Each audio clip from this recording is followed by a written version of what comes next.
Merci, Fresneville. Comme je l'ai dit ce matin, c'est toujours bon de venir dans la maison du Seigneur.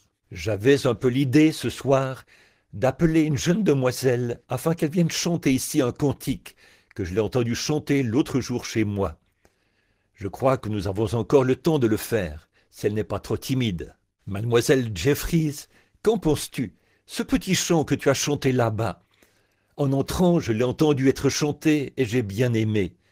J'espère ne pas t'embarrasser en te demandant de le chanter de nouveau. Dites-moi son nom, ou quelque chose comme ça. Est-ce bien cela? J'aimerais l'entendre de nouveau. Je sais que vous l'apprécierez tous. Oh, j'aime vraiment ça. J'aime son nom. Vous savez ce qui a fait que j'ai demandé à cette petite demoiselle de chanter cela? C'est que c'est une petite camarade d'école de ma petite fille Rebecca. Et l'autre matin, je faisais quelque chose dans la pièce, et je l'ai entendue chanter. Et j'ai pensé, eh bien, il faudra que je lui demande de chanter ça une fois à l'église. En chemin, j'avais emmené les enfants à l'école. Je lui ai parlé du chant. Et elle a dit, je venais de me lever. Peut-être que je ne le dis pas dans les mêmes mots, mais elle a dit, l'autre nuit je m'étais levé, ou j'étais dans mon lit, et je pensais à ce chant, et ça m'a tellement béni. Eh bien, je me suis dit, c'est remarquable pour une adolescente de parler du Saint-Esprit qui l'a bénie, surtout dans cette localité, dans cette ville. Nous avons besoin de plus d'adolescentes comme ça, certainement. Et cette autre jeune fille qui vient aussi de chanter ici, il y a quelques instants, je ne connais pas son nom, mais j'apprécie ces jeunes, ces petites adolescentes qui chantent. Savez-vous que notre façon de marcher sert d'exemple pour d'autres? Vraiment. On raconte l'histoire d'un homme en Angleterre, il y a bien des années. Il s'est proposé d'aller boire le verre de l'amitié à Noël, juste pour sympathiser. Il est allé chez ses voisins et ils ont échangé des cadeaux. Tout le monde lui a dit « Allons, Jean, prends juste un verre de ça. » Une petite gorgée par ici, une petite gorgée par là, et il s'est vraiment enivré. Et alors qu'il rentrait à la maison, il était tombé environ 15 centimètres de neige, et son petit garçon le suivait. Il ne pouvait pas le porter, il était trop ivre. Et alors qu'il rentrait à la maison, il venait juste de se retourner. Il a remarqué que son petit garçon titubait dans la neige. Et il a dit, « Fiston, pourquoi titubes-tu dans la neige ?» Il a dit, « Papa, j'essaie de suivre tes traces de pas. » Et il a pris le petit garçon dans ses bras et a dit, « Oh Dieu, à partir d'aujourd'hui, je ne boirai plus jamais. Quelqu'un va suivre vos traces. Marchons sur cette ligne droite, du berceau jusqu'au calvaire. Voilà les traces sur lesquelles nous voulons les faire marcher. Maintenant, je sais que ce soir, c'est le soir de la communion, et je vais avoir juste quelques instants pour vous parler de la parole. Et j'aime parler de lui, parce qu'il est si réel pour moi. Je lisais un petit article il y a un certain temps, alors que je repense à ces jeunes filles. Ça s'est passé dans l'Ouest. Lors d'une nuit d'orage, la tempête faisait rage, et le vent soufflait fort. Et il y avait des gens qui avaient une réunion de prière. Et la personne qui conduisait la réunion de prière était une jeune fille vraiment ravissante. Elle ne pensait pas au danger dans lequel elle pourrait se trouver, mais elle habitait pratiquement à l'autre bout de la ville. Et d'habitude, à cette heure du soir, il y avait beaucoup de monde dans les rues.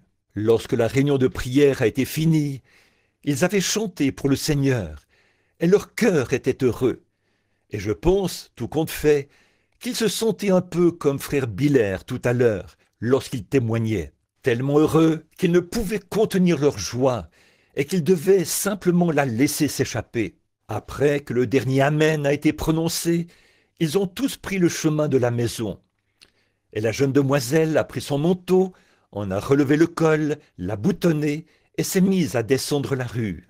Elle a remarqué que la nuit froide avait poussé les gens à rentrer chez eux, près de leur cheminée. Et elle s'est retrouvée toute seule dans la rue. Et elle a commencé à se sentir en danger. Vous savez, Je suis si content de ce que le Saint-Esprit puisse nous avertir des choses à venir, pour nous faire échapper à ces dangers. Cela ne lui était jamais venu à l'idée d'avoir peur, et elle s'est simplement mise à chanter ce vieux cantique. Non, jamais tout seul. Alors qu'elle traversait la ville, il semblait que personne n'allait l'ennuyer.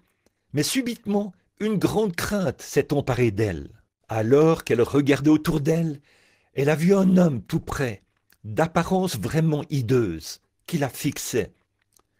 Il avait les bras tendus comme ceci, il s'approchait d'elle. Il n'y avait aucun moyen de s'échapper. Et c'est une histoire vraie. Rien ne lui servait de courir, il la rattraperait.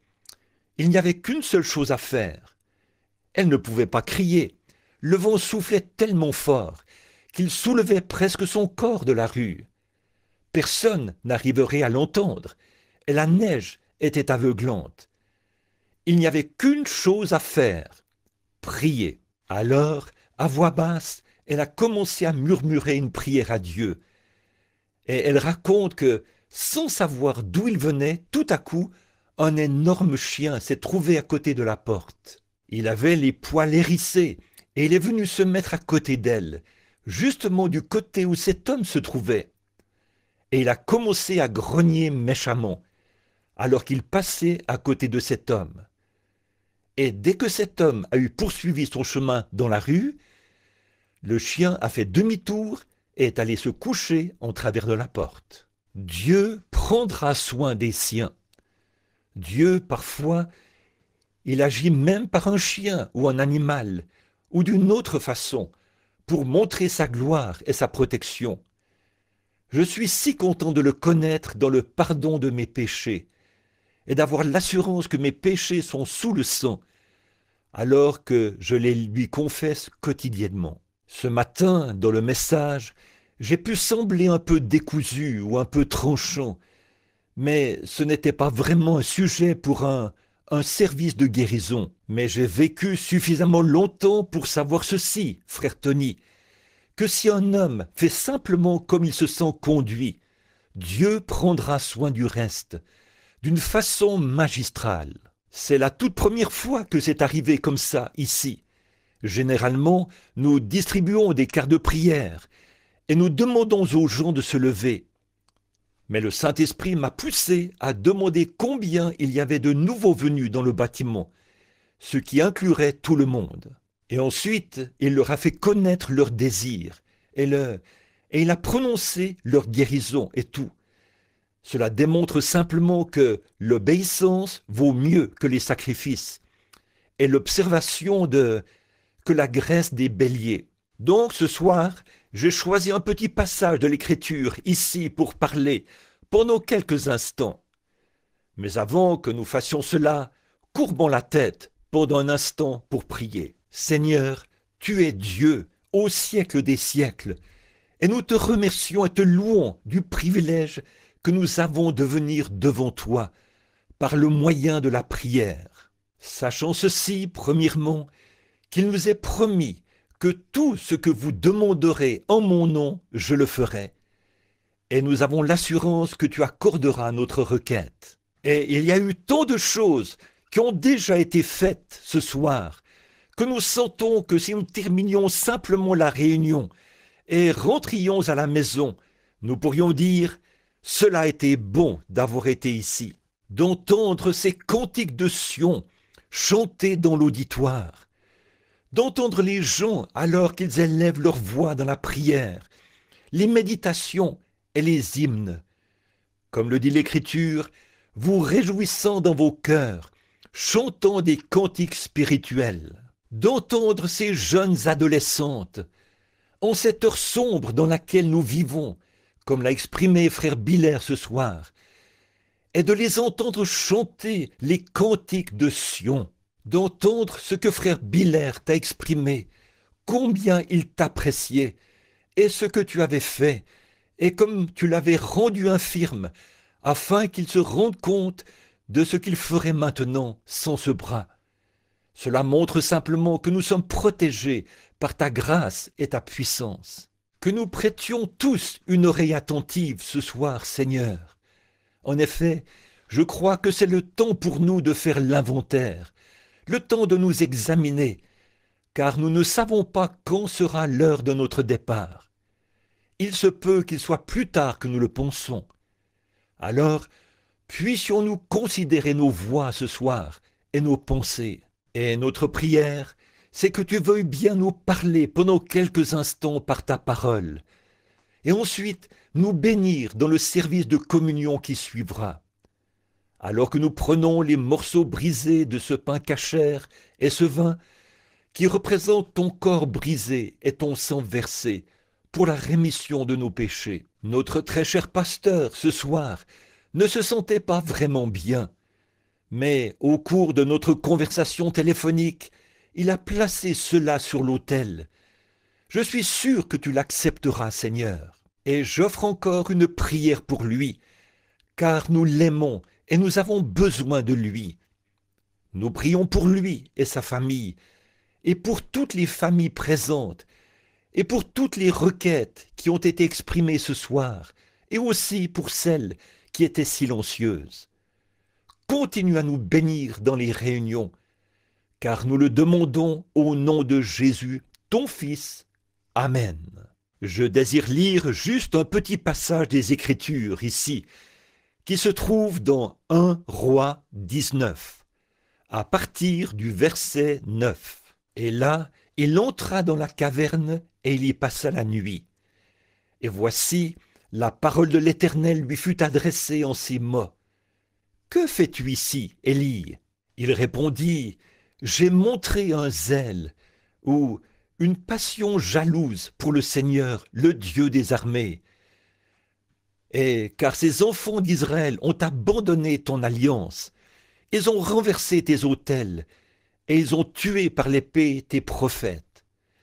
Je suis resté, moi seulement, et ils cherchent à m'ôter la vie. L'Éternel dit, « Sors et tiens-toi dans la montagne devant l'Éternel. » Et voici, l'Éternel passa. Et devant l'Éternel, il y eut une forte tempête, un vent qui déchirait la montagne et brisait les rochers. L'Éternel n'était pas dans le vent. Et après le vent, ce fut un tremblement de terre. L'Éternel n'était pas dans le tremblement de terre. Et après le tremblement de terre, feu. L'Éternel n'était pas dans le feu. Et après le feu, un murmure doux et léger. Quand Élie l'entendit, il s'enveloppa le visage de son manteau. Il sortit et se tint à l'entrée de la caverne. Et voici, une voix lui fit entendre ces paroles. « Que fais-tu ici, Élie » Pendant quelques instants, je voudrais prendre comme sujet. « Que fais-tu ici » Élie avait eu un jour difficile. Il avait été sur la montagne du Carmel et il avait vu la gloire du Seigneur descendre. Il avait prié pour que le feu descende des cieux et ensuite il avait prié pour que la pluie tombe sur la terre. Et avec toute cette tension, il était pratiquement à bout de nerfs. Oh, combien je peux avoir de la compassion pour lui. Et ici, nous le trouvons premièrement en train de prêcher à une nation de gens rétrogrades et à une Jézabel qui voulait agir à sa guise. Et les gens en étaient arrivés au point où ils avaient abandonné Dieu, abandonné toutes ses promesses et tous ses commandements. Ils avaient cessé de garder ses ordonnances et ne se souciaient plus de lui. Et Élie, au milieu de tout cela, il ne pouvait pas faire de compromis. Il devait rester fidèle à ses convictions. Oh, combien cela se reflète de nos jours. Et ils avaient là une reine du nom de Jézabel. Elle avait détourné du droit chemin tous les enfants d'Israël par sa façon de vivre moderniste et extravagante. Elle les a amenés à commettre la fornication et à faire des choses mauvaises. Si cela n'est pas un bon parallèle avec aujourd'hui, mais Élie, au milieu de tout cela, bien qu'une grande partie des enfants d'Israël, des milliers d'entre eux, avaient fait des compromis, Il voulait vivre en suivant la tendance moderne. Cependant, Élie, lui, ne voulait pas faire de compromis. Il a dit à Jézabel quelle était sa place et comment elle devait agir. Oh, elle haïssait ce prophète. Mais malgré tout, bien qu'elle ne veuille pas le reconnaître, il était son pasteur. Oh, bien souvent, ils ne veulent pas le reconnaître, mais un homme envoyé de Dieu dans une localité est le pasteur de toute cette localité, qu'il soit baptiste, presbytérien ou autre. Dieu oint son homme, et il ne fera pas de compromis. Parfois les gens iront jusqu'à le détester, parce qu'il prend position pour la vérité. Mais malgré tout, il est le pasteur de Dieu pour cette heure-là. Oh, elle le méprisait. Elle faisait tout ce qu'elle pouvait pour le tuer. Mais malgré cela, il restait fidèle aux principes de Dieu et aux normes de Dieu. Ses fêtes modernes et ses rencontres sociales, la peinture sur son visage et sa façon de s'habiller avaient pollué cette nation. Et le vieil Élie n'était pas un homme qui se laissait faire. Il lui a dit exactement où elle se tenait. Que Dieu nous envoie davantage d'Élie en ce jour-ci, qui ne feront pas de compromis avec le péché. Quelqu'un qui prêchera la vérité, peu importe combien cela fait mal.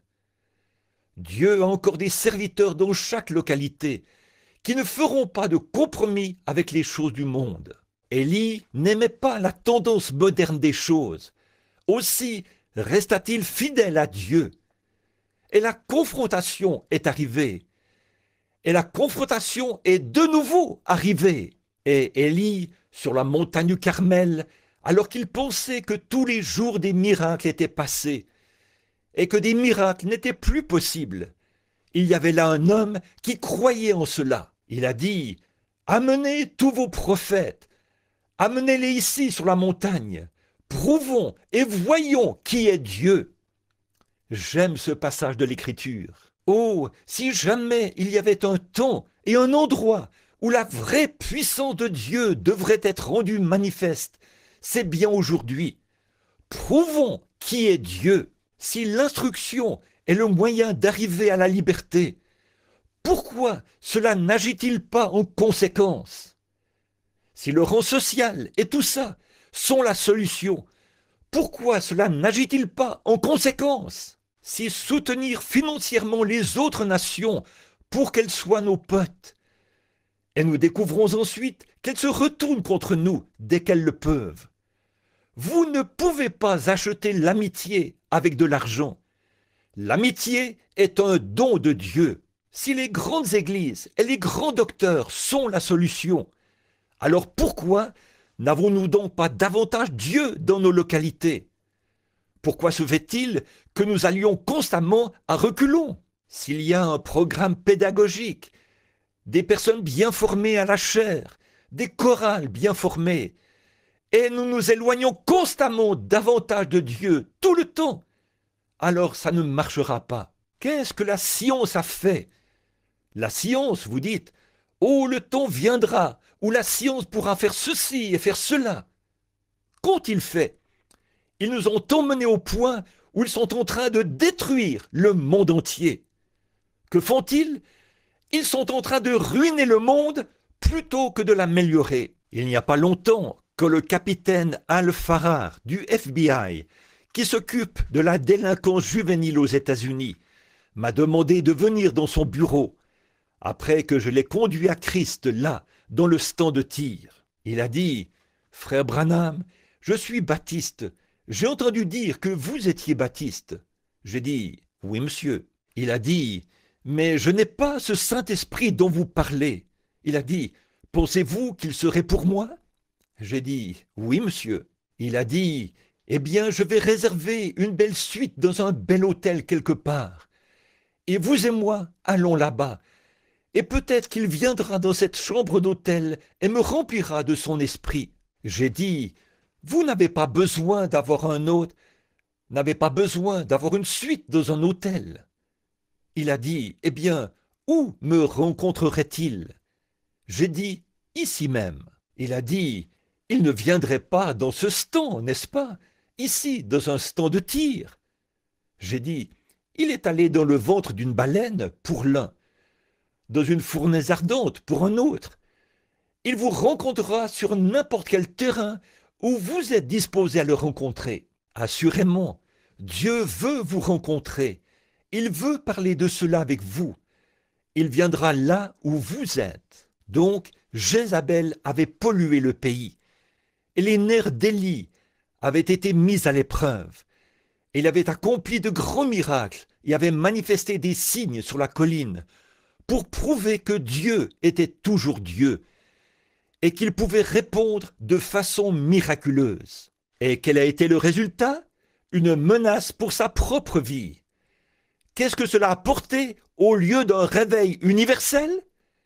Cela a apporté une menace pour sa vie. Jézabel, quand Akab lui a dit ces choses, elle a dit « Que les dieux me traitent dans toute leur rigueur, si je n'ai pas coupé la tête de cet homme d'ici demain soir. » Et Élie, qui essayait, avec un cœur rempli de Dieu, qui essayait de montrer aux gens que Dieu était toujours Dieu, et cela s'était retourné contre lui. Et il s'est enfui dans le désert lorsqu'il a entendu cela.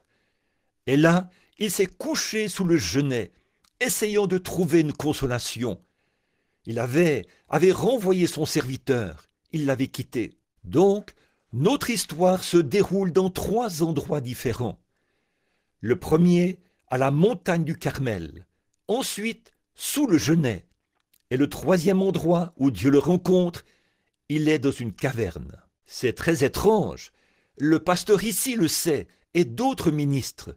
Faites attention. Après vos montagnes du Carmel, vous allez avoir un genêt. Chaque fois qu'un homme reçoit une bénédiction et que la puissance de Dieu se déverse et fait quelque chose pour vous, faites attention. Satan est sur votre piste. Souvenez-vous-en, le lendemain, ce lundi, après une bonne journée le dimanche, sera difficile, parce qu'il fera tout son possible pour vous enlever cette confiance que le Saint-Esprit vous a insufflée le jour précédent. Donc, Élie avait eu une grosse journée. De toute manière, il était nerveux. Tous les prophètes ont été déclarés fous. Jésus-Christ a été déclaré fou. Tous les apôtres ont été déclarés fous par le public, parce que leur ministère était tellement surnaturel que les gens pensaient qu'ils avaient perdu la raison. Tous ceux qui vivent pieusement en Jésus-Christ seront persécutés. Vous devenez une personne différente. Comme frère Biller l'a dit au sujet de son panneau à l'arrière, vous naissez de nouveau. Vous devenez une nouvelle créature en Christ. Les choses anciennes sont passées. Les choses charnelles du monde n'ont plus d'emprise sur vous, et vous n'avez plus d'emprise sur elles.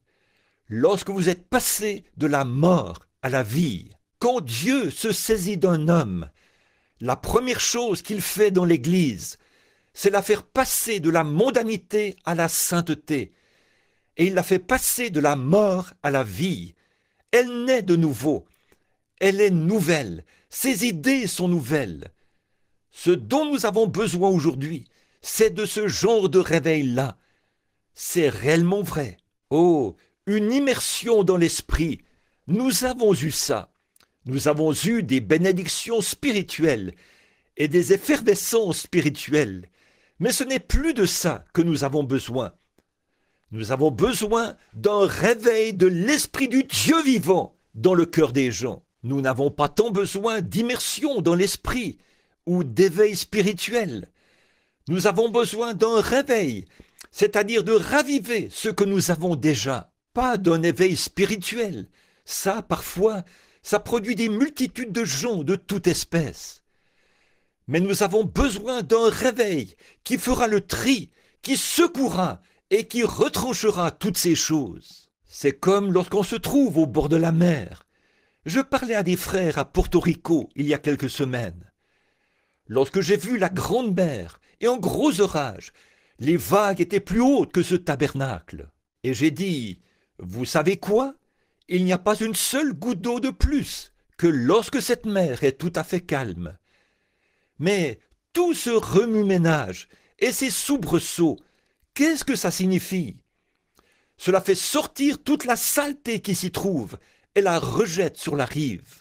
C'est ce dont l'Église a besoin, d'un réveil, afin de la débarrasser de toute la mondanité et de toutes les choses du monde, et que cela ramène la pureté, la sainteté de Dieu dans le cœur de ses croyants, l'humilité.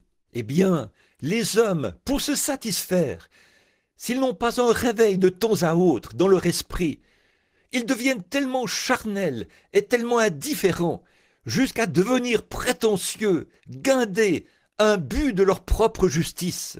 Ils lisent et ils étudient, et c'est bien, mais ce n'est pas la chose dont nous parlons. Vous en connaissez plus sur la parole. C'est bien de connaître la parole, mais c'est mieux de connaître l'auteur de la parole. Voyez, ce petit quelque chose que vous laissez de côté, ce quelque chose dans votre cœur qui fait de vous ce que vous êtes, c'est ça la chose. Je vous le dis, Élie, ses nerfs étaient à fleur de peau, là. J'ai toujours eu de la compassion pour lui. Ses nerfs étaient sur le point de lâcher, là. Et ce grand coup de Jézabel l'a achevé. Il s'est alors enfui dans le désert, et là, il s'est couché sous le genêt. Oh, cette expérience du genêt! Il y en a beaucoup parmi nous qui se retrouvent sous le genêt.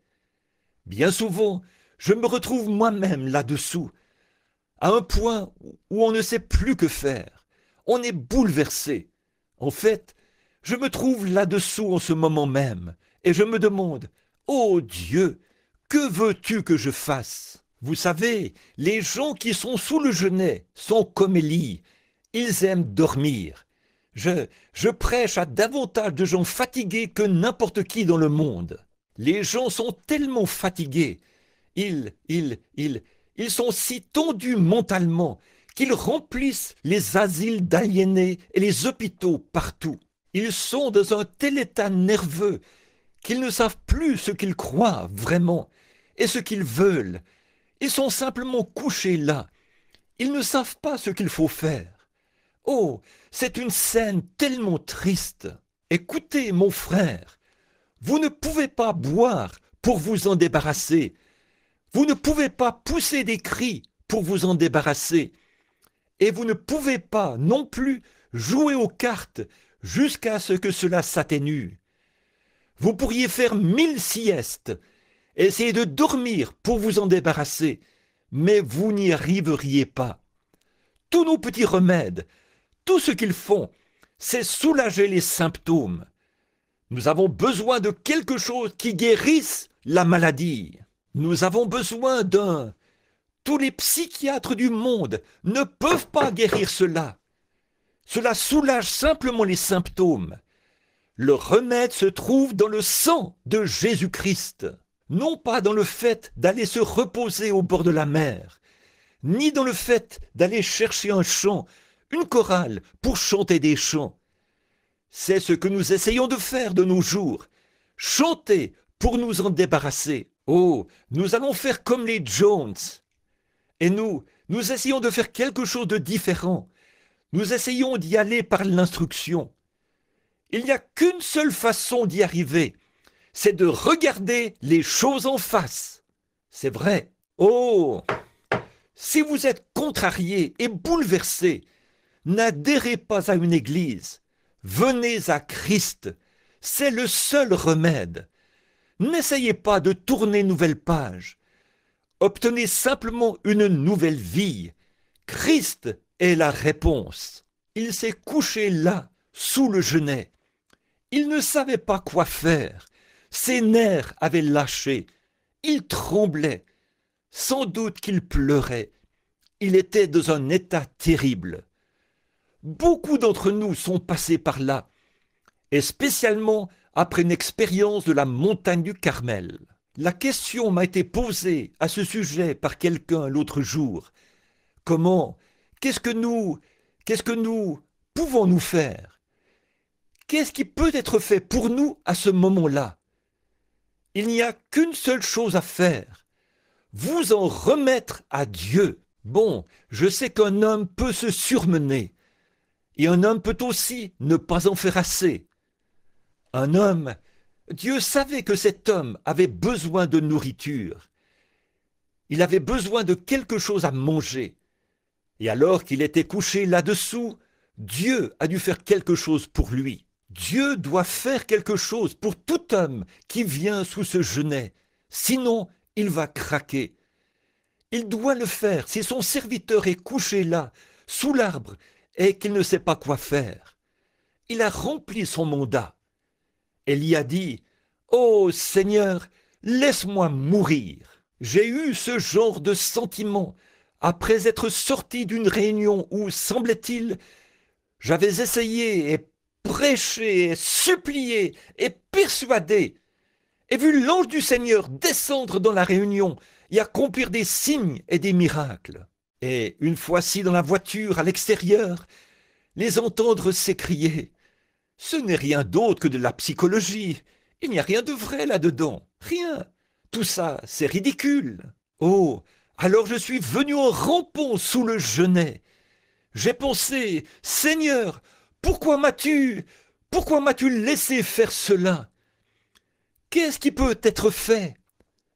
Mais nous passons tous par de telles expériences. Mais la miséricorde de Jéhovah pour son serviteur. Dieu connaît vos épreuves. Sachez simplement ceci, il est au courant de tout. Alors il descend. Il sait que son serviteur a besoin de repos. Alors il l'endort simplement pendant un peu de temps, pendant qu'il est allongé là et attend de récupérer, ou prie pour mourir. Seigneur, mes pères sont morts avant moi. Maintenant, prends ma vie. J'en ai fait assez. J'ai combattu le bon combat. J'ai terminé la course. Mais il y avait encore du travail à faire. Dieu n'avait pas encore terminé avec son prophète. Il avait encore du travail. Peu importe nos cris, et que nous pensions ceci, cela ou autre chose, rien ne peut nous prendre avant que Dieu n'ait terminé avec nous. Je suis si content de savoir cela. Parfois, vous vous sentez, comme je l'ai fait une fois. J'ai braqué un pistolet sur ma tête pour me suicider, mais je n'y suis pas arrivé. J'ai enlevé mon gant pour poser ma main sur une ligne à haute tension, là où je travaillais, mais je n'y suis pas arrivé. Quelque chose tenait encore bon. Le même Dieu qui était avec Élie, c'est le même Dieu aujourd'hui. Il m'a vu sous le genêt. Ma femme et mon bébé gisaient là-bas dans la tombe, de même que mon papa, mon frère et tous les autres. C'en était presque fini de moi. Je me suis couché sous le genêt. C'est dur, et j'en étais arrivé au point où je déraisonnais tellement que j'ai essayé de me faire sauter la cervelle avec un pistolet. Mais ça n'a pas fonctionné. Vous voyez, il y a encore du travail à faire. Quelque chose doit être fait. Dieu n'avait pas terminé. Il prendra toujours soin de vous. Ce pauvre serviteur, fatigué, épuisé, il l'a vu. Il savait où il était. Il sait où vous êtes ce soir. Il se peut que vous soyez sous un genêt, que tout soit perdu. Mais souvenez-vous, il sait où vous êtes. Nous n'avons pas besoin de tout un tas de rapiessage. C'est comme cette vieille femme de couleur le disait là-bas dans le sud. Elle avait eu un accident, une voiture l'avait heurtée. Elle avait subi de graves blessures. Et l'avocat lui a dit « Voulez-vous engager des poursuites pour des blessures ?» Elle a dit « Bonté divine, miséricorde, non mon chéri !» Elle a dit « J'ai eu assez de blessures, ce que je veux, ce sont des réparations. » Et je crois qu'elle a bien parlé pour cette localité et pour cette église ce soir et pour cette Amérique qui est en route pour l'enfer. Elle n'est pas simplement rétrograde, elle est déjà fichue. Elle n'est pas en route pour l'enfer. Elle a déjà rejoint l'enfer. Elle n'est pas perdue ou sera perdue, elle est déjà perdue. Elle n'a pas besoin d'engager des poursuites pour des blessures. Elle a besoin de réparation. C'est la vérité. Il sait où vous êtes. Il sait où vous êtes couché. Il a envoyé un ange. L'ange l'a touché et il s'est endormi. Et lorsqu'il s'est réveillé, il y avait des gâteaux de maïs, ou une sorte de gâteau cuit, posé à côté de lui. Et il a dit, « Élie, lève-toi et mange. » Voilà la grâce de Dieu envers son serviteur. Vous voyez, il lui donne du repos. Vous savez, Jésus a dit, « Venez à l'écart, dans un lieu désert, et reposons-nous un peu. » Certains de ces hommes qui pensent que vous n'avez pas besoin de vous reposer, nous découvrons qu'ils s'épuisent aussi très rapidement. S'ils ne prennent pas de repos, ils se retrouvent naufragés quelque part. Je crois que c'est là que se trouve notre frère Billy Graham ce soir, en essayant d'en faire trop. Ces corps humains sont forts, mais ils ont besoin de repos. Et lorsque vous pouvez prendre un peu de repos et aller quelque part, on vous critique. On dit « Je croyais que c'était un prédicateur. Regardez-le là-bas sur la rive, en train de pêcher. » ou quelque chose comme ça. Mais cela n'a pas d'importance. Jéhovah prendra soin des siens. Et alors qu'il était couché là, sous l'arbre, épuisé, contrarié, Dieu a calmé ses nerfs. Il l'a nourri. Il l'a réveillé de nouveau et l'a nourri encore une fois. Et ensuite, il l'a rendormi. Vous savez, je me suis souvent demandé ce qu'il y avait dans ces gâteaux. Quelle sorte de vitamines a-t-il trouvé dans ces gâteaux? De toute façon, quoi qu'il y ait eu là-dedans, ça l'a tenu pendant 40 jours et 40 nuits. Il est parti avec la force que ces gâteaux lui avaient procurée. Dieu sait, ce soir, que j'en ai besoin de quelques-uns. Et je suis sûr que cette Église en a besoin de quelques-uns. Venez à l'écart, loin du monde, et reposons-nous un peu. Discutons pendant un instant. Vous dites que vous n'avez pas le temps de vous reposer. John Wesley a dit ça une fois. Il a dit « J'ai peur de me reposer. Je n'ai pas le temps de me reposer. » Et vous vous retrouvez complètement épuisé si vous ne prenez pas ces temps de repos. Nous voyons donc qu'il a voyagé pendant 40 jours et 40 nuits. Et Dieu l'a repéré, debout, ou plutôt retiré dans une caverne.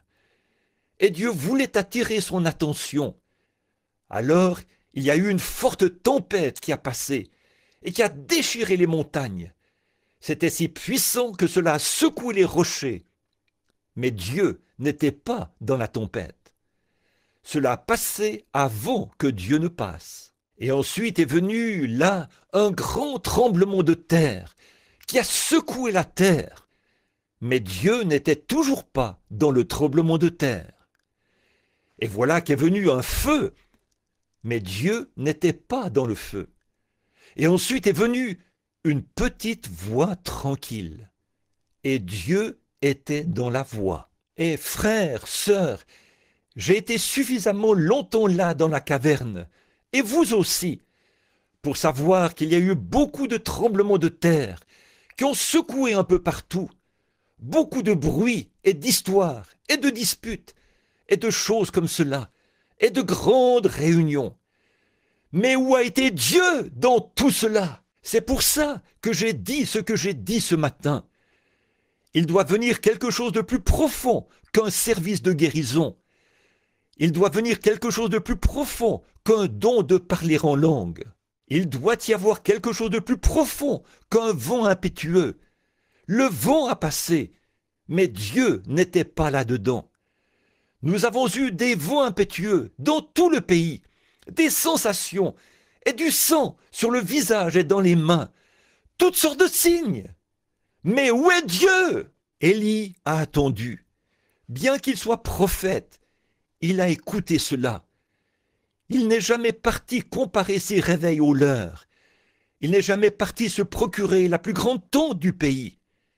Il n'est jamais parti pour passer à la télévision ou quelque chose comme ça, comme on dirait. Toutes ces grandes histoires qu'on fait, et l'Amérique est coupable d'écouter ces bruits-là. Oh, nous aimons le bruit, Mais Dieu n'est pas dans le bruit.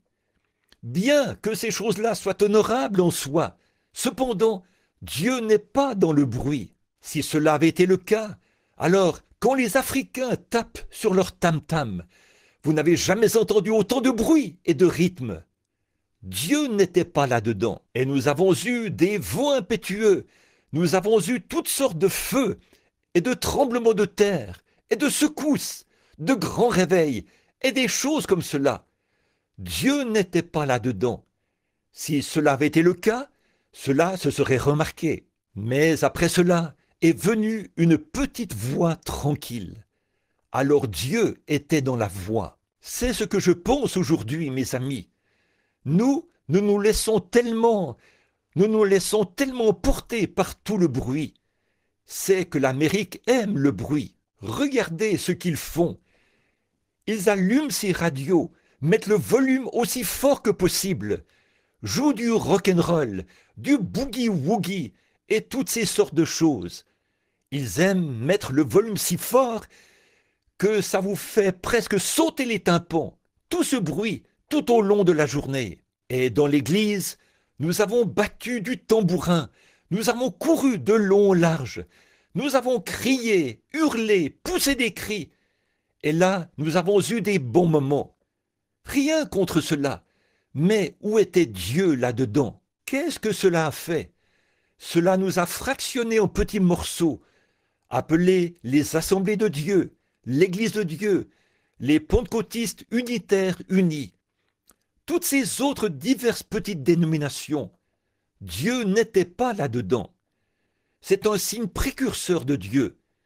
C'est une charpente. Quand vous voyez le soi-disant christianisme aujourd'hui, ces gens qui vont à l'église et qui vivent des vies imposantes et qui, en sortant de là, nient la guérison, nient la puissance de Dieu et nient le fait d'avoir une vie consacrée, qui vous traitent de fanatiques. Souvenez-vous, cela, c'est une charpente. C'est, frère Wood, je crois que tu appelles ça un échafaudage. Ce n'est pas authentique. C'est une structure qu'on met à l'extérieur. Dieu se tient là-dessus seulement pour construire le bâtiment. Gloire à Dieu, ce n'est pas une structure authentique. Elle sera démolie. Nous avons tapé des mains et avons dit « Gloire à Dieu ». Lorsque vous criez, vous l'avez. Les méthodistes disaient cela, et les nazaréens. Ils se sont aperçus qu'ils ne l'avaient pas. Les pentecôtistes ont dit « Tapez des mains et poussez des cris jusqu'à ce que vous parliez en langue. Alors vous l'avez. » Mais nous avons découvert que nous ne l'avions pas. Il reste encore une chose. Oh Dieu, emmène-moi dans une caverne où je peux le trouver. Recevons cette petite voix tranquille, ce quelque chose qui enrichit la vie, ce quelque chose que, quand vous parleriez les langues des hommes et des anges, si vous n'avez pas cela, vous n'êtes rien. Quand vous pourriez prophétiser et parler en langue, et montrer des signes et des prodiges, accomplir des miracles et faire de grands signes. Mais si cette petite voix tranquille n'est pas là-dedans, vous n'êtes rien, dit l'Écriture. C'est cela que nous cherchons à écouter maintenant. Nous avons eu les tonnerres, nous avons eu le feu, nous avons eu les vents impétueux et les tremblements de terre. Mais, ô Dieu, envoie-nous la petite voix tranquille. C'est ce dont nous avons besoin. Écoutez, frères, nous avons besoin de cette petite voix tranquille. Une petite voix tranquille qui a parlé. Jésus, il est dit, on ne pouvait pas entendre sa voix dans la rue. On ne l'a pas entendu pousser des cris. Il était notre modèle. Regardez-le. On a comparé son esprit à celui d'une colombe. Il était doux. En effet, les grandes choses sont des choses silencieuses. Le saviez-vous, mes amis? Écoutez, le soleil qui donne la vie sur la terre, à toute chose vivante, à la vie botanique, à la vie des plantes, à la vie des arbres, et j'en passe. Il engendre la vie, c'est ce que le soleil fait. il peut puiser 1 million de gallons d'eau de la terre en faisant moins de bruit que nous n'en faisons en remplissant un seau d'eau à une pompe. Voyez, ce sont de grandes choses. Les choses silencieuses sont de grandes choses. Avez-vous déjà entendu le monde tourner? Avez-vous déjà entendu les planètes lorsqu'elles traversent leurs orbites? En avez-vous déjà entendu une? Voilà les grandes choses. Avez-vous déjà entendu le soleil se lever? Oh, nous pensons que nous devons avoir beaucoup de bruit, que nous devons avoir un orchestre d'instruments de cuivre pour donner du rythme, beaucoup de sautillements, sinon nous n'avons pas une bonne réunion. Nous pensons que tout le monde doit être au sommet de sa forme, qu'il tape des mains et tout. Nous pensons que la musique doit être bien rythmée et que tout le monde court d'un bout à l'autre de l'allée. Nous avons eu cela. Quel bien cela a-t-il fait? Où se trouve-t-il? Où est-ce que ça nous a amenés aujourd'hui? Dans un tas de confusion, dans un tas de dénominations divisées. La communion entre les frères est détruite. Certainement, voilà ce que cela a produit. C'était ce vieux Gélec et ce gazon et toutes ces espèces de bestioles qui étaient là au commencement. Et Job a vu, ou Joël les a vus. Ce que le gazon a laissé, le Gélec l'a mangé. Et ce que le Gélec a laissé, la sauterelle l'a mangé. Et ainsi de suite. Si bien qu'à force de le dévorer, on n'en a laissé plus qu'une souche. Mais l'Écriture dit « Je restaurerai, dit le Seigneur ». Nous attendons quelque chose. Avec tous les cris, nous avons eu suffisamment de tintamarre et de bruit pour convertir le monde entier. Nous avons poussé suffisamment de hurrahs et de cris et toutes ces choses-là. Et finalement, qu'est-ce que cela a fait? Cela n'a pas édifié l'Église. Cela a bâti des dénominations. Cela a fait que des hommes partent avec des idées pleines d'orgueil et deviennent prétentieux. Je n'aime pas ce genre de choses. Ils s'avancent sur l'estrade et les gens disent « Oh, regardez-le, c'est un prince. Regardez comment il est habillé. Ses manières sont très raffinées. Toutes ces choses, il sait bien articuler quand il parle et tout. » Ce n'est pas ça que Dieu choisit. Un jour, un prophète avait pensé ça. Il s'apprêtait à oindre un serviteur. Il a dit « Celui-ci est le plus grand de la famille. Il fera bonne impression. » Mais Dieu l'a rejeté. Vous n'avez pas besoin d'avoir des princes et tout ça pour qu'ils se tiennent là comme je ne sais pas quoi. Ce n'est pas les vêtements que vous portez ou l'éloquence avec laquelle vous parlez. C'est ce quelque chose qui est à l'intérieur de vous, cette voix de Dieu. C'est de cela qu'il s'agit. Le prophète a passé près d'un autre. Il a dit, ce n'est pas lui, Dieu l'a rejeté. Il est passé près d'un autre. Il a dit, n'en as-tu pas un autre? Il a dit, nous en avons un petit au teint rosé qui est là-bas sur la colline, en train de garder les brebis. C'était David. Lorsqu'ils ont amené ce petit gars rouquin qui avait des taches de rousseur sur le visage et de petites épaules tombantes, qui était enveloppé d'une peau de mouton, Dieu a dit, c'est lui. Tous vos colosses et vos prétentieux ne s'accordaient pas avec Dieu. Vous pouvez être docteur en théologie, en philosophie, ou avoir 2 doctorats en droit. Vous pouvez être évêque, pape ou quoi que ce soit. Mais il faut Dieu pour faire quelque chose à partir de rien. Aussi longtemps que vous pouvez être le rien du tout, Dieu peut être le quelque chose. Aussi longtemps que vous pouvez vous mettre hors du chemin, alors Dieu peut intervenir. Mais quand vous êtes si prétentieux et guindé, que vous avez le plus grand et le meilleur, vous n'avez rien de ce que vous devriez avoir. C'est un cœur humble devant Dieu. Et nous savons cela, frères, certainement, assurément. Vous n'avez jamais vu ou entendu le soleil se lever. Vous n'avez jamais entendu cela. Êtes-vous déjà sorti la nuit pour entendre la rosée tomber? Que ferions-nous sans elle? Vous voyez, ce n'est pas ça qu'il faut. Je vais vous dire une chose maintenant. C'est la tranquillité Ce ne sont pas les eaux bouillonnantes qui font tant de bruit et qui sautillent, qui reflètent la beauté des étoiles. C'est le petit bassin d'eau qui est profond et tranquille, qui reflète la beauté des étoiles. Ce dont nous avons besoin ce soir, c'est de cette expérience riche et profonde, ce quelque chose au fond de nous. Ce n'est pas nécessaire qu'on pousse des cris, bien que cela puisse arriver, mais nous avons mis tout l'accent sur nos cris. Il se peut qu'on ne parle jamais en langue, bien que cela puisse arriver, mais nous avons mis tout l'accent là-dessus. Il se peut qu'on n'assiste jamais aux réunions de Billy Graham, aux réunions d'Oral Roberts ou aux miennes. Ce n'est pas nécessaire. Ce qu'il faut, c'est cette profondeur de l'amour éternel de Dieu, cet esprit à l'intérieur de soi qui fait de vous ce que vous êtes. C'est de cela que je parlais ce matin. C'est pour ça que je ramenais constamment l'Église au calvaire.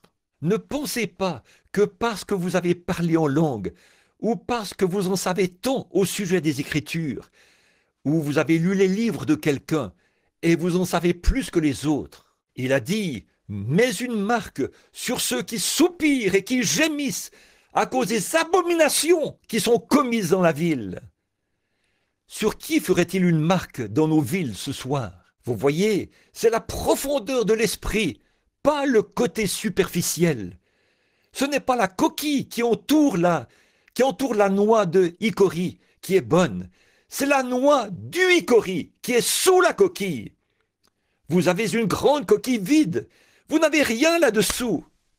Ce dont nous avons besoin ce soir, c'est d'une profondeur de l'amour de Dieu. Lorsqu'Élie a entendu cette petite voix tranquille, rien n'a pu le perturber. Qu'avez-vous entendu dans tout cela? Dans quelques jours, vous allez partir. Vous avez entendu Billy Graham. Vous allez entendre Oral Roberts.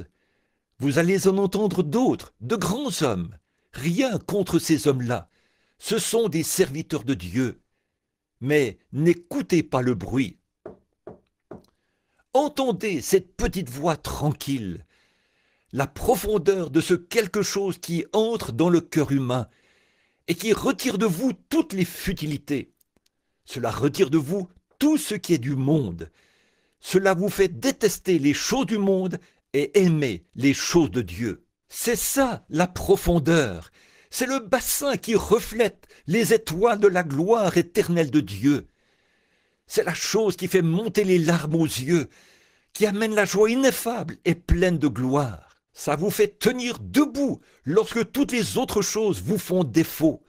Ça fait, quand la maladie vient, ou même la mort elle-même, cela continue à refléter les bénédictions de Dieu, ce petit bassin qui est profond et qui reflète les cieux, non pas le bruit de l'eau qui coule en ondoyant. Les eaux ondoyantes ne sont pas très profondes. Ce sont les eaux tranquilles qui sont profondes. Puisse Dieu nous venir en aide ce soir, mes amis, alors que nous nous approchons de la table de la communion, que nous nous souvenions de ceci, peu importe quelle chose extérieure nous faisons, combien de bonnes choses nous faisons. Vous dites, eh bien, frère Branham, je vais à l'église, j'essaie de vivre du mieux que je peux. C'est bien, il n'y a rien contre ça, frère. J'ai parlé en langue, frère Branham, j'ai poussé des cris par l'esprit. C'est bien, mais ce n'est pas de ça que je parle, frère. Ce n'est toujours pas ça. Ce n'est pas de ça que je parle. Je parle de cette petite voix tranquille, ce quelque chose de riche, de royal. Je voyais autrefois ces vieilles mamans qui s'avançaient dans l'allée ici, il y a des années, les larmes coulant sur leurs joues, lorsqu'un jeune pêcheur se levait pour venir à l'autel. Aujourd'hui, lorsque je fais un appel et qu'un garçon s'avance, ils restent assis là et font claquer des bulles de gomme. Qu'est-ce qu'il y a? Vous n'entendez plus cela. Qu'avez-vous entendu? Qu'entends-tu? Nous sommes au temps de la fin. Vous entendez à la télévision et à la radio, dans vos magazines, dans vos journaux, qu'il y aura un tourbillon qui balayera ce pays un jour. Que cherchez-vous à écouter? Entendre les messages d'alerte? la radio allumée toute la journée et toutes les absurdités qui sont diffusées pour entendre quand les balles vont tomber ou les bombes. Moi, je n'écoute pas ces choses-là.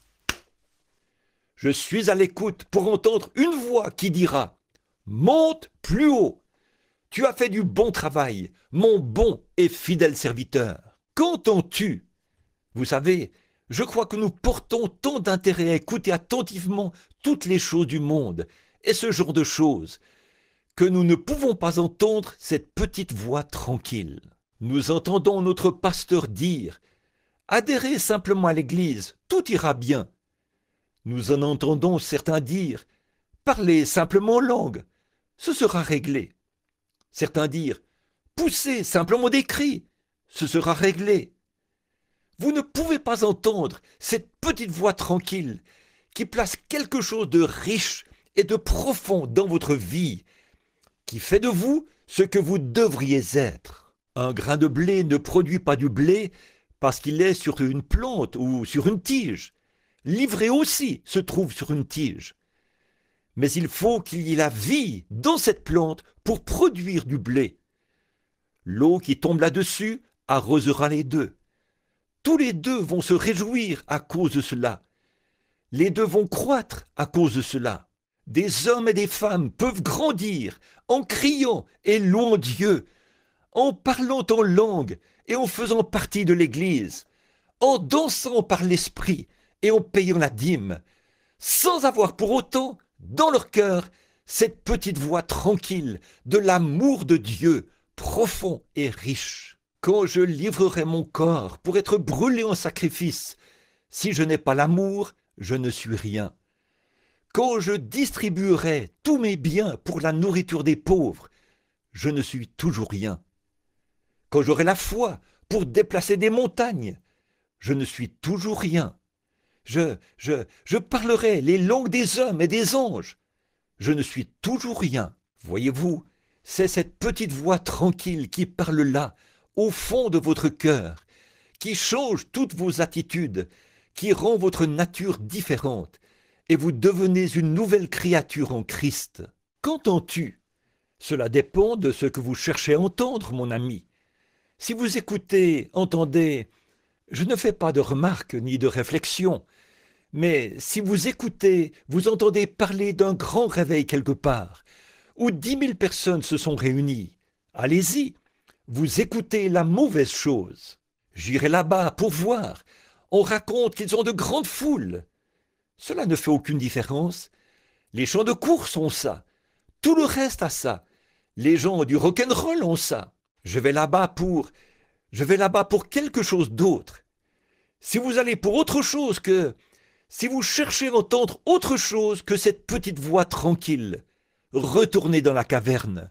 Retournez sous le genêt, jusqu'à ce que nous puissions nous préparer. Restez tranquille et attendez. Laissez les tonnerres passer. Laissez le tremblement de terre secouer.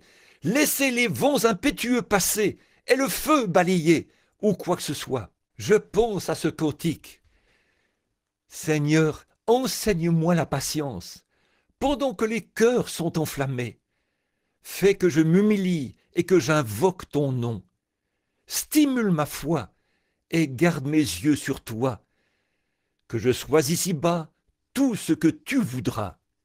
C'est ce que je veux faire. Ceux qui s'attendent au Seigneur renouvelleront leur force.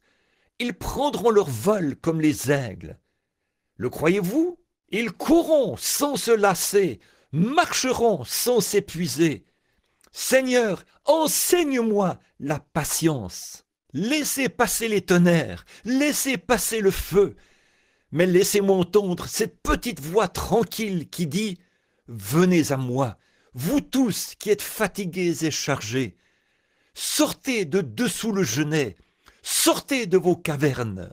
Je veux mettre un voile sur ma foi, faire face à son sang, m'avancer et dire « Oui Seigneur, maintenant je crois. » Prions. Ô Seigneur, Créateur des cieux et de la terre, auteur de la vie éternelle et donateur de tout bon don, sois miséricordieux envers nous, Seigneur. Nous nous tenons là avec le besoin d'entendre. Nos voix, Seigneur, se sont élevées. Et maintenant, nous avons entendu tellement de voix. Il y a tellement de choses qui disent « Venez ici, dans cette église-ci. » Si vous adhérez à notre église, nous avons le meilleur groupe de la ville, les gens les mieux habillés. Le maire de la ville vient chez nous. Et beaucoup de gens dans leur réunion, Seigneur, ont des gouverneurs et ainsi de suite, qui viennent et qui font des discours. Ô Dieu, garde ces choses éloignées de moi, Seigneur.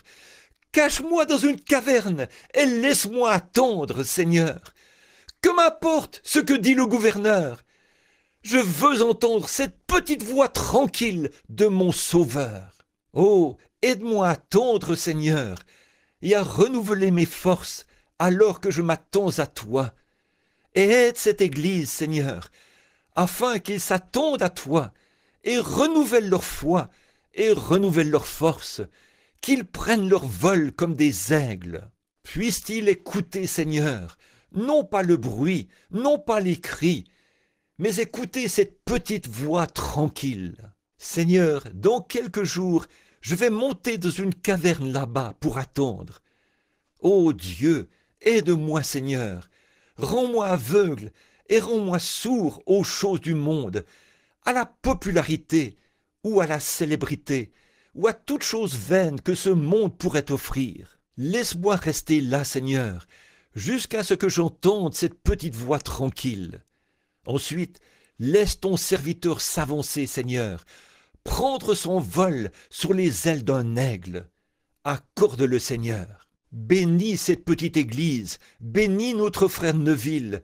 Enlève cette maladie de son estomac, Seigneur, et jette-la loin de lui. Ramène-le au travail, Seigneur, et puisse-t-il revenir ici renouvelé. Ils renouvelleront leur force. Accorde-le, Seigneur. Pardonne-nous nos péchés. Nous venons maintenant à la table de communion, Seigneur. Tu as dit, celui qui mange et boit ceci indignement, sans discerner le corps du Seigneur, mange et boit un jugement contre lui-même. Aide-nous, Seigneur, à sonder nos âmes, nos cœurs, et éprouve-nous et vois s'il y a quelque chose d'impur en nous. Si c'est le cas, pardonne-nous, ô Dieu, alors que nous nous attendons humblement à toi. Nous le demandons au nom de Jésus, ton Fils. Amen. C'est sur mes genoux que je m'attendrai à toi, jusqu'à ce que tu répondes à mes supplications. C'est vrai que je ne m'appuie pas sur ce que les autres font, mais que plutôt je m'attende vraiment à toi. C'est ce que je veux, une réponse venant du ciel. Je veux entendre sa voix, pas la voix du directeur, pas la voix du maire, pas la voix du gouverneur, pas la voix de l'évêque. Je veux entendre ta voix, Seigneur, cette douceur et cette bienveillance du Saint-Esprit qui parle dans mon cœur. Venez à moi, vous tous qui êtes fatigués et chargés. Oui, Seigneur, nous sommes couchés sous un genêt maintenant. Nous attendons pour voir ce qu'il va dire. Le Seigneur vous a bénis chacun maintenant. Combien désire qu'on se souvienne d'eux dans la prière? Faites voir votre main. Dites, Seigneur, enseigne-moi la patience. Enseigne-moi. Laisse-moi oublier toute ma fierté. Lorsque les autres passent en faisant de grandes choses, fais que je rabatte ma fierté et que j'invoque simplement ton nom, que je ne m'appuie pas sur ce que les autres font, mais que plutôt je m'attende en prière à une réponse de toi. Comme Élie l'a fait, il a attendu à cette époque-là. Il a entendu le tonnerre, il a entendu les éclairs, il a entendu l'éboulement des rochers, il a entendu le feu, il a entendu le vent, mais ce n'était pas ce qu'il cherchait. Cela n'a même pas touché le prophète, il a laissé cela passer. Mais lorsqu'il a entendu cette petite voix tranquille, il a pris son manteau et en a couvert son visage, et il est sorti à l'entrée de la caverne. Et le Seigneur a dit, « Va, tiens-toi sur le rocher là-bas. » C'est cela que je veux entendre. Tiens-toi sur le rocher. Très bien. C'est maintenant le moment de la communion. Que le Seigneur vous bénisse. Je pense que d'abord, avant de faire cela, nous voulons prier pour chacun ici qui ont levé la main, qui ont vraiment voulu que Dieu leur parle. Y a-t-il quelqu'un parmi vous ici ce soir, sous un genêt? Levez la main. Assurément, assurément nous le sommes. Vous êtes nombreux ici, dans la caverne, qui sont en train d'attendre. Vous avez vu toutes ces choses passer. Vous avez entendu parler des grandes réunions de réveil de Billy Graham, d'Oral Roberts, des miennes, partout ailleurs, Tommy Osborne, Tommy Hicks, toutes ces réunions qui passent. Mais où est-elle? Où est cette voix? Vous dites, j'ai poussé des cris avec les Jessup, j'ai dansé par l'esprit avec les Musical Heart, j'ai toutes ces autres choses, j'ai fait tout cela. Mais où est ce quelque chose, frère Branham, qui me presse et qui met en moi un tel fardeau pour les âmes perdues, que je ne peux même pas trouver le repos à cause de cela? Or, c'est la seule sorte qui entrera. C'est ce que la Bible dit. Mais un sceau seulement sur ceux qui soupirent et qui gémissent à cause des abominations qui sont commises dans la ville. Oh, c'est de cela que nous avons besoin, mes amis. Prions encore. Seigneur, s'il te plaît, Seigneur.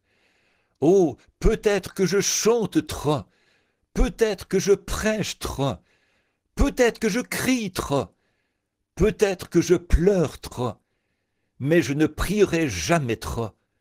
Ô Dieu, sonde-moi et éprouve-moi. Il y a un moment, je parlais de ces bassins profonds, comment ils reflètent les étoiles. Mais une profondeur de ton esprit en nous, Seigneur. Comme David le prophète disait, dirige-moi près des eaux paisibles. Pas les eaux ondoyantes, les eaux paisibles. Dirige-moi là-bas, Seigneur. Tranquillise-moi. Je suis nerveux, je suis tout chaviré. J'ai fait tout ce que tu m'as dit de faire, pour autant que je le sache. J'ai traversé le pays, j'ai fait le tour du monde, prêchant et pleurant et suppliant. Tu as été fidèle en manifestant ce signe du Messie, pour montrer que c'est toi, Seigneur, qui le fais, et pas un homme. Je suis reconnaissant pour cela. Mais, Seigneur, je suis sous le genêt ce soir. Je me demande, pourquoi ne se repent-il pas? Pourquoi cette Amérique ne peut-elle pas le voir, Seigneur? Est-ce que ses sens sont tellement émoussés? Est-ce que l'Église est tellement organisée d'une manière si rigide? Et ils ne veulent pas coopérer. Ils ne veulent rien faire d'autre que critiquer. Mais ce soir, je suis aussi sûr qu'Élie l'était sous cet arbre, que tu en as encore 7000 qui n'ont point fléchi le genou devant Baal.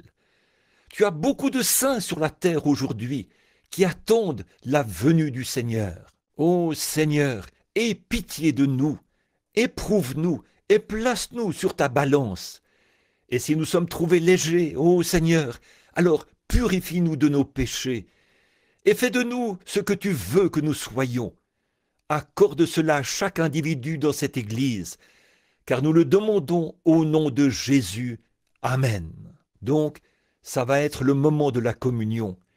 Nous prions que le Seigneur vous bénisse maintenant. Tous ceux qui doivent partir et qui ne veulent pas prendre la communion, nous nous rencontrerons ici, mercredi soir. Nous nous rencontrerons de nouveau. N'oubliez pas de prier pour moi. Je vais en avoir besoin maintenant. Ces prochains jours, je vais avoir besoin de prière. Alors, ne le prenez pas juste à la légère, mais portez-moi dans votre cœur et priez pour moi. J'ai besoin de vos prières. J'ai des décisions à prendre qui pourraient représenter un changement pour des millions d'âmes. Il faut faire quelque chose. Je suis allé aussi loin que je le pouvais, avec mes propres forces. J'ai besoin d'une vision de Dieu pour moi-même. Il me montre pour les autres, mais j'ai besoin de quelque chose pour moi-même. J'en ai besoin. Priez pour moi. Il l'enverra si vous priez simplement. Alors que je roulais en voiture aujourd'hui, je regardais autour de moi. J'étais devant ta maison, frère Roy, et je n'ai pas voulu entrer. Il y avait une voiture parquée là. Je vous dois une visite, à toi et à Sir Slaughter. Méda et moi, nous roulions. J'ai dit, eh bien, nous reviendrons un peu plus tard. Mais j'ai été pris et nous n'avons pas pu revenir. Alors que nous nous déplacions, roulions sur la route, je pensais, oh Dieu, il faut faire quelque chose. Il faut vraiment que j'entre en contact avec toi quelque part. L'heure presse, les ténèbres s'installent. C'est le temps de la fin. Il est minuit moins une.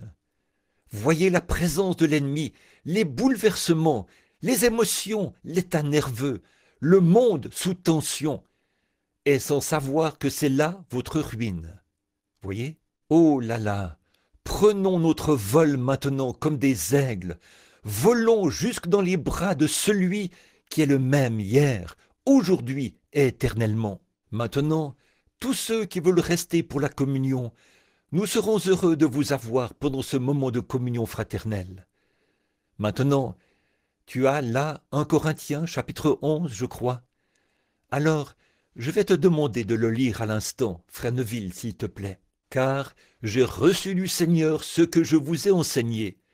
C'est que le Seigneur Jésus, dans la nuit où il fut livré, prit du pain, et, après avoir rendu grâce, le rompit et dit, « Ceci est mon corps, qui est rompu pour vous. Faites ceci en mémoire de moi. » De même, après avoir soupé, il prit la coupe et dit, « Cette coupe est la nouvelle alliance en mon sang. Faites ceci en mémoire de moi, toutes les fois que vous en boirez. Car toutes les fois que vous mangez ce pain et que vous buvez cette coupe, vous annoncez la mort du Seigneur jusqu'à ce qu'il vienne. C'est pourquoi celui qui mangera le pain ou boira la coupe du Seigneur indignement sera coupable envers le corps et le sang du Seigneur. Que chacun donc s'éprouve soi-même, et qu'ainsi il mange du pain et boive de la coupe. Car celui qui mange et boit sans discerner le corps du Seigneur, mange et boit un jugement contre lui-même.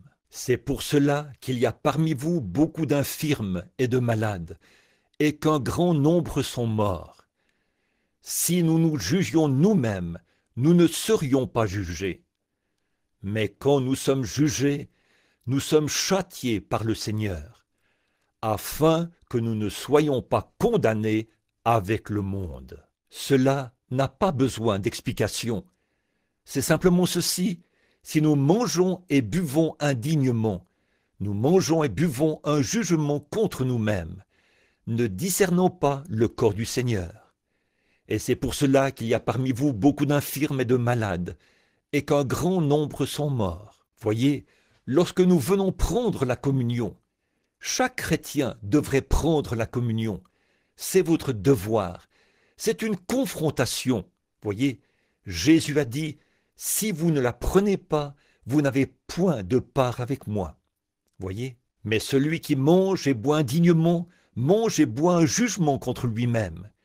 C'est-à-dire que si vous êtes encore là-bas avec le monde et que vous faites les choses du monde et que les gens vous voient prendre la communion, vous agissez mal. Vous ne faites qu'amener du déshonneur sur vous, et cela ne peut que vous nuire. Ce n'est pas que cela nuira à Dieu, c'est à vous que cela nuira. La personne devrait donc s'examiner, et avant que nous abordions ce moment sacré, demandez à Dieu de sonder ma vie. Et si j'ai fait quelque chose qui n'est pas juste, pardonnez-moi pour cela. Ce n'est pas mon intention. Je rectifierai cela s'il me le révèle. Et je demanderai la même chose pour vous. Il est dit, lorsque vous vous réunissez, attendez-vous les uns les autres. C'est-à-dire, attendez-vous les uns les autres et priez les uns pour les autres. Nous voulons prendre cette communion. Et si nous ne le faisons pas, nous n'avons point de part avec lui. C'est ce qu'il a dit. Ou plutôt Jean chapitre 6. Maintenant, prions. Priez pour moi silencieusement pendant que je prie pour vous. Je te prie de nous pardonner par la foi. Que ton esprit, ô Dieu, vienne. je te prie de nous pardonner toutes nos offenses envers les hommes. Pardonne. Ô Seigneur, entends notre prière. Ceci est notre prière pour le pardon, Seigneur. Nous prions pour le pardon, nous prions pour la miséricorde. Pardonne-nous, Seigneur, comme il est écrit dans ta parole. Pardonne-nous nos offenses, comme nous aussi nous pardonnons à ceux qui nous ont offensés. Et ne nous induis pas en tentation, mais délivre-nous du mal. Car c'est à toi qu'appartiennent, dans tous les siècles, le règne, la puissance et la gloire. Amen. Je crois que tu as beaucoup, je crois que tu as beaucoup, je crois que tu as beaucoup, je crois que tu as beaucoup, je crois que tu as beaucoup, je crois que tu as beaucoup, je crois que tu as beaucoup, je crois que tu as beaucoup,